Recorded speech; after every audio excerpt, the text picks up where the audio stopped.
Hello बच्चों, the question says write the expression for the equilibrium constant Kc for each of the following reactions। और बच्चों यहाँ पे हमें 5 रिएक्शंस गिवन है, तो एक एक करके हम सबके लिए इक्विलिब्रियम कांस्टेंट का एक्सप्रेशन लिखेंगे।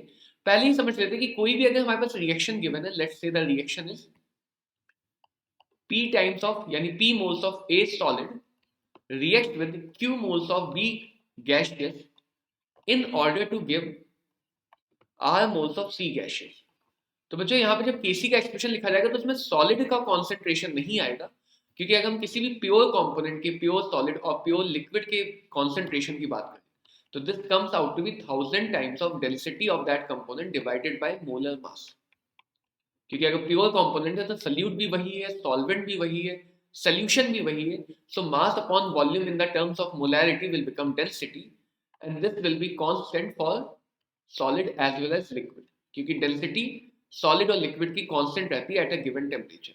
गैस के लिए डेंसिटी प्रेशर के साथ वेरी कर सकती है, एंड दैट्स व्हाई क्योंकि इनके कॉन्सेंट्रेशन कांस्टेंट होते हैं, ये इक्विलिब्रियम कांस्टेंट केसी के एक्सप्रेशन में नहीं आएंगे। So the expression of KC for this reaction will involve only the concentration of C and the concentration of B, और जो भी उनके स्टोइचियोमेट्रिक कोएफिशिएंट है वो उनकी पावर में चले जाएंगे।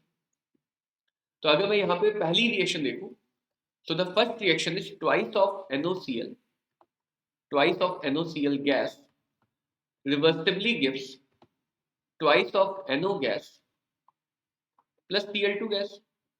अब इस रिएक्शन में तो सबके सब गैसियस है, तो सारे टर्म्स इक्विलिब्रियम कांस्टेंट के एक्सप्रेशन में आएंगे।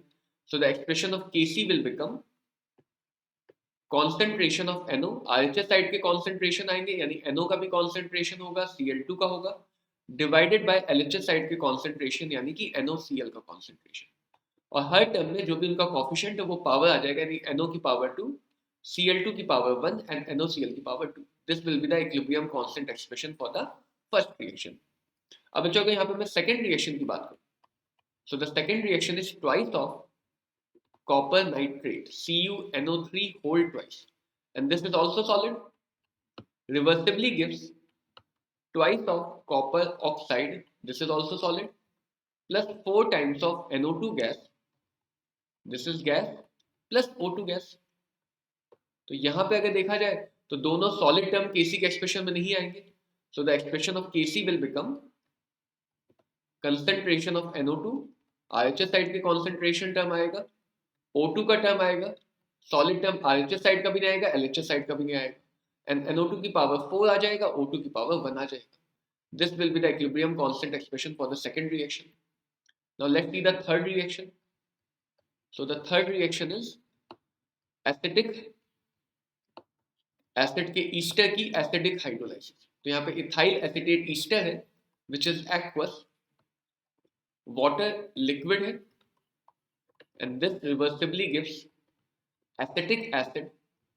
तो यहाँ पे एसिडिक हाइड्रोलाइसिस हो रही है ईस्टर की, यानी H+ की प्रेजेंस में। मीडियम मेंशन करना कंपलसरी नहीं होता है, बट फिर भी यहाँ पे मेंशन कर दिया है, एंड इथाइल अल्कोहल के साथ प्रोडक्ट बनता है। तो बच्चों यहाँ भी अगर देखा तो सबके सब लिक्विड है, बट क्योंकि ये मिक्स हो चुके होंगे तो ये इम्प्योर लिक्विड बन गए। तो इम्प्योर लिक्विड के कॉन्सेंट्रेशन आ जाएंगे बिकॉज ऑफ वो प्योर नहीं था। लेकिन यहाँ पे भी लेफ्ट साइड का वाटर यूजुअली एक्सेस में होता है, एक्सेस में तो इसके कॉन्सेंट्रेशन को हम कांस्टेंट मान सकते हैं, तो लेफ्ट साइड का वाटर भी इक्विलिब्रियम कांस्टेंट के एक्सप्रेशन में नहीं आएगा। तो यहाँ पे आ जाएगा RHS का टर्म, यानी कि एसिटिक एसिड। RHS में ही इथाइल अल्कोहल भी है, इन दोनों की पावर 1 हो जाएगा बिकॉज कोफिशिएंट 1 है, divided by equilibrium concentration of ethyl acetate Easter. Water का टर्म नहीं आएगा बिकॉज वो लेफ्ट साइड में है, एक्सेस में माना जा सकता है, हमने एक्सेस में लिया होगा, एंड कॉन्सेंट्रेशन कांस्टेंट माना जा सकता है। अब अगर देखा जाए fourth reaction, so the fourth reaction is Fe3+ aqueous. यहाँ भी आयंस है, बट स्टिल यहाँ भी हम केसी का एक्सप्रेशन वैसे लिखेंगे, 3OH- aqueous reversibly gives FeOH whole thrice, FeOH whole thrice solid. तो सॉलिड टर्म है तो वो हमारा इक्विलिब्रियम कांस्टेंट के एक्सप्रेशन में नहीं आएगा।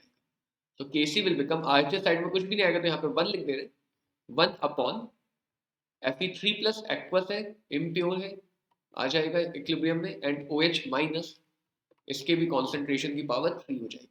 So this will be the equilibrium constant constant expression for the reaction 4. Now if I see the reaction 5, तो यहाँ पे I2 तो solid है, F2 और IF5 की state mention है. तो यूजुअली डिफॉल्ट ये कहता है कि अगर किसी भी केमिकल रिएजेंट की स्टेट मेंशन नहीं है तो उसे हम गैसियस स्टेट में एज्यूम कर सकते हैं. तो यहाँ पे रिमेनिंग दोनों रिएजेंट हमने गैसियस स्टेट में एज्यूम कर लिया. तो बच्चों यहाँ पे केसी का एक्सप्रेशन बन जाएगा